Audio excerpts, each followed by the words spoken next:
سلام علیکم برادران عزیز. خیلی که شما میبینید امروز دویم روزی برف است در تاجیکستانمان. نوار امروزه ما در کوه است.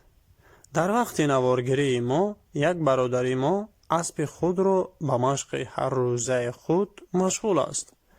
اگر خواهید با هم تماشا میکنیم.